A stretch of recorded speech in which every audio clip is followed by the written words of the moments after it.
Hi hello ಎಲ್ರಿಗೂ ನಮಸ್ಕಾರ. ಇವತ್ತಿನ ಒಂದು ವಿಡಿಯೋದಲ್ಲಿ ನಾನು ಏನು ಮಾಡ್ತಿದ್ದೇನೆ ಅಂತ ಹೇಳಿದರೆ ಫಿಶ್ ಮಸಾಲ ಅಂದರೆ ಮೀನಿನ ಪದಾರ್ಥವನ್ನು ನಾವು ಪದಾರ್ಥಕ್ಕೆ ಪೌಡರ್ ಮಾಡಿ ಇಡುವುದು. ಇಲ್ಲದಿದ್ದರೆ ಹುರಿದೆಲ್ಲ ಮಾಡಬೇಕಾಗ್ತದೆ, ಅದು ತುಂಬ ಹೊತ್ತು ತಾಗ್ತದೆ.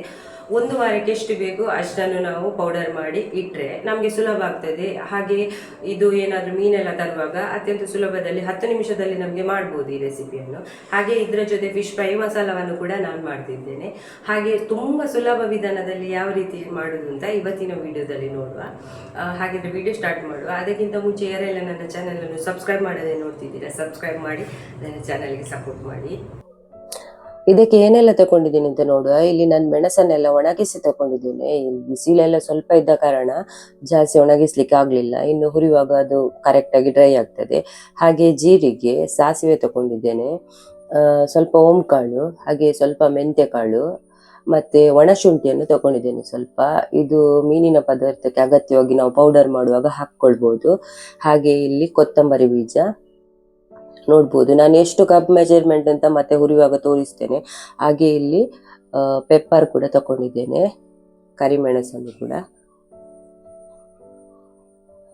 ಹಾಗಿದ್ರೆ ನೋಡುವ ಇನ್ನು ಹುರಿಯುವಾಗ ಇಷ್ಟೆಲ್ಲ ತಗೊಂಡಿದ್ದೇನೆ ಯಾವ ರೀತಿಯಾಗಿ ಅಂತ.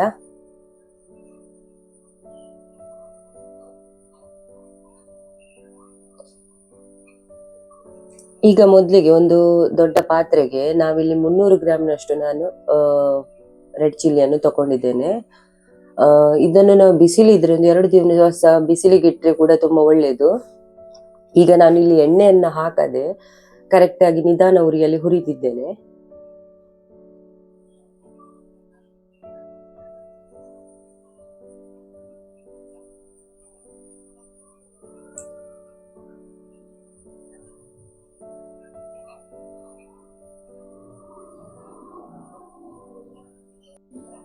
ಇಲ್ಲಿ ಸ್ವಲ್ಪವೂ ಕೂಡ ಅದು ಕಪ್ಪಾಗಬಾರ್ದು, ಹಾಗೆ ನಿಧಾನ ಉರಿಯಲ್ಲಿ ನಾವು ಹುರಿತಿದ್ರೆ ಆಯ್ತು. ಈಗ ಅದನ್ನು ತೆಗೆದು ಹಾಕುವ.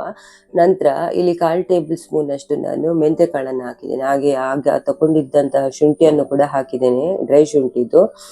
ಇಲ್ಲಿ ನೋಡಿ, ಈ ಕಪ್ ಮೆಜರ್ಮೆಂಟ್ ಅಲ್ಲಿ ನಾನು 1 ಕಪ್ ಅಷ್ಟು ಕರಿಮೆಣಸು, 2 ಕಪ್ ಅಷ್ಟು ಜೀರಿಗೆ, 1/4 ಕಪ್ ಅಷ್ಟು ಸಾಸಿವೆ, ನಾನು ಒಂದೇ ತರದ ಕಪ್ಪಲ್ಲಿ ಮೆಜರ್ಮೆಂಟ್ ತಗೊಂಡಿದ್ದೇನೆ. ನಂತರ ಜೀರಿಗೆ 2 ಕಪ್ ಹಾಕಿದ ನಂತರ 4 ಕಪ್ ಅಷ್ಟು ಕೊತ್ತಂಬರಿ ಬೀಜವನ್ನು ಸೇರಿಸಿಕೊಂಡಿದ್ದೇನೆ. ಎಲ್ಲವನ್ನು ನಿಧಾನ ಉರಿಯಲ್ಲಿ ಕರೆಕ್ಟ್ ಆಗಿ ಫ್ರೈ ಮಾಡುವ.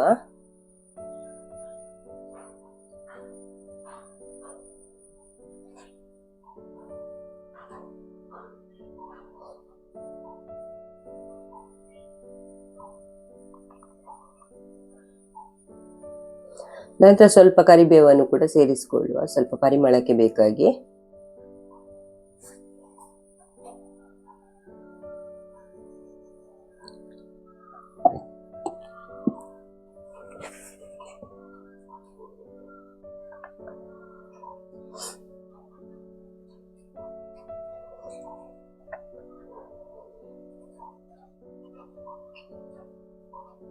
ನೋಡಿ, ಕರೆಕ್ಟ್ ಆಗಿ ಡ್ರೈ ರೋಸ್ಟ್ ಆಗ್ಬೇಕು. ಈಗ ಇದನ್ನು ಪುಡಿ ಮಾಡಿ ತರುವ.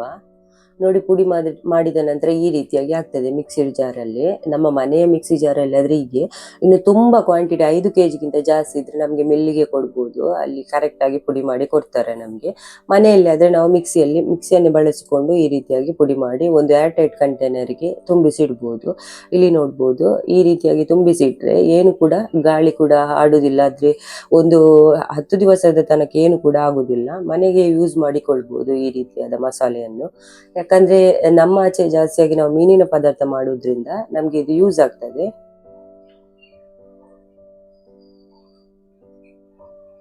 ನೋಡಿ, ಈ ತರ ತುಂಬಿಸಿಡ್ಬೇಕು.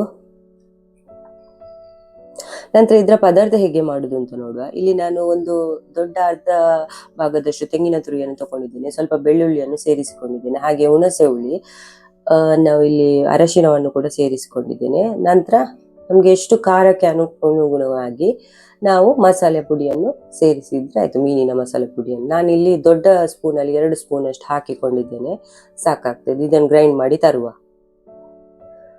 ನೋಡಿ, ಈಗ ನಾವು ಗ್ರೈಂಡ್ ಮಾಡಿ ತಂದಂತ ಮಸಾಲೆಯನ್ನು ಹಾಕಿ ಎಷ್ಟು ನೀರು ಹದಕ್ಕೆ ಬೇಕು ಅಷ್ಟು ಹಾಕಿ ಕುದಿಸಿದ್ರೆ ಆಯ್ತು. ಮೀನಿನ ಪದಾರ್ಥ ಬೇಗ ಆಗ್ತದೆ, ನಮ್ಗೆ ಜಾಸ್ತಿ ಹೊತ್ತು ತಾಗುದಿಲ್ಲ. ನಂತರ ಯಾವುದು ಮೀನು ತಂದಿದ್ದೇವೆ ಇದು ಮಸಾಲೆ ಕುದೀತಾ ಬರುವಾಗ ಮೀನನ್ನು ಹಾಕಿದ್ರೆ ಆಯ್ತು. ಸೇಮ್ ಯಾವ ತರ ನಾವು ಪದಾರ್ಥ ಮಾಡ್ತೇವೆ ಹಾಗೆಯೇ. ಇಲ್ಲಿ ತುಂಬಾ ಟೈಮ್ ಕೂಡ ಸೇವ್ ಆಗ್ತದೆ. ಇಲ್ಲಿ ಬೆಳ್ಳುಳ್ಳಿಯನ್ನು ನಾವು ಪುಡಿ ಮಾಡುವಾಗ ಅದಕ್ಕೆ ಹಾಕೊಳ್ಳಿಕ್ಕಿಲ್ಲ, ಯಾಕಂದ್ರೆ ತುಂಬಾ ದಿನ ಸ್ಟೋರ್ ಮಾಡುವ ಕಾರಣ ಅದನ್ನು ಹಾಕಿಕೊಳ್ಳುವುದಿಲ್ಲ. ನಾವು ಇಲ್ಲಿ ಗ್ರೈಂಡ್ ಮಾಡ್ಲಿಕ್ಕೆ ಹಾಕುವಾಗಲೇ ಬೆಳ್ಳುಳ್ಳಿಯನ್ನು ಸೇರಿಸಿದ್ರೆ ಆಯ್ತು. ಈಗ ನಮ್ಮ ಪದಾರ್ಥ ಕೂಡ ರೆಡಿ ಆಯ್ತು ನೋಡಿ.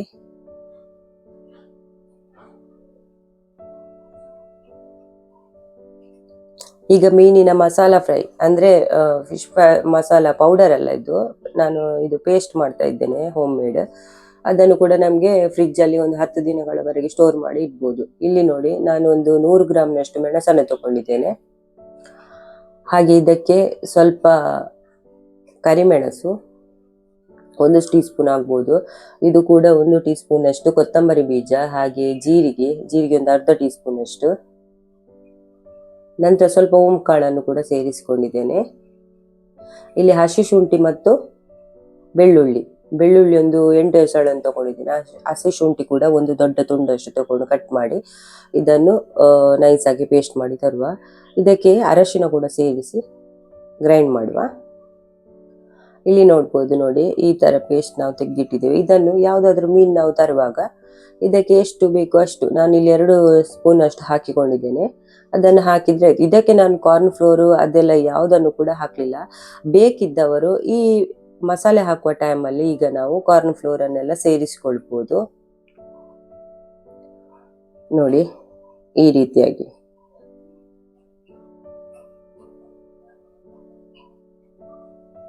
ನಂತರ ಇದನ್ನೊಂದು ಕಂಟೈನರಿಗೆ ಹಾಕಿ ಇದನ್ನು ಕೂಡ ಫ್ರಿಜ್ ಅಲ್ಲಿ ಸ್ಟೋರ್ ಮಾಡಿ ಇಡ್ಬೋದು. ಇದು ಯಾವುದೇ ರೀತಿಯಾಗಿ ನಾನು ಸೇಲ್ ಮಾಡ್ಲಿಕ್ಕೆಲ್ಲ ಇದನ್ನು ಇಟ್ಟದ್ದು ಮಸಾಲೆ, ಇದು ಮನೆ ಯೂಸಿಗೆ. ಹಾಗಾಗಿ ಮನೆಯಲ್ಲಿ ಯಾರಿಗಾದ್ರೂ ಯೂಸ್ ಆಗುವುದಾದ್ರೆ ನಮ್ಗೆ ಮಾಡಿ ಇಡ್ಬೋದು ಅಂತ ಹೇಳಲಿಕ್ಕೋಸ್ಕರ ಈ ಬ್ಲಾಗ್ ಅನ್ನೊಂದು ಮಾಡಿದ್ದು. ಇಲ್ಲಿ ಮಸಾಲೆಯನ್ನು ಸೇಲ್ ಮಾಡುವ ಉದ್ದೇಶ ಇಲ್ಲ ನನಗೆ. ನಾನು ಸೇಲ್ ಮಾಡುವ ಈಗ ಇಲ್ಲ, ನಾನು ಸೇಲ್ ಮಾಡೋದ್ರಲ್ಲಿ. ಹಾಗಾಗಿ ನಾನು ತಿಳಿಸಿದ್ರಲ್ಲಿ ಇದು ಮನೆ ಯೂಸಿಗೆ ಬೇಕಾಗ್ತದೆ. ಅಂಗಡಿಯಿಂದ ತರುವ ಮಸಾಲೆಗಳು ಅಷ್ಟೊಂದು ಒಳ್ಳೇದಿರುವುದಿಲ್ಲ.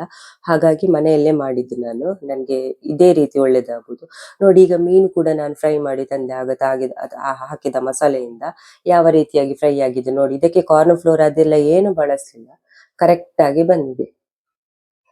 ಓಕೆ, ಹಾಗಾದ್ರೆ ಇವತ್ತಿನ ವಿಡಿಯೋ ನಿಮ್ಗೆ ಇಷ್ಟ ಆಗಿದೆ ಅಂತ ಭಾವಿಸ್ತೇನೆ. ಹಾಗೆ ಮುಂದಿನ ವಿಡಿಯೋಗಳೊಂದಿಗೆ ನಿಮ್ ಜೊತೆ ಸಿಗ್ತೇನೆ. ಎಲ್ಲರಿಗೂ ಧನ್ಯವಾದಗಳು.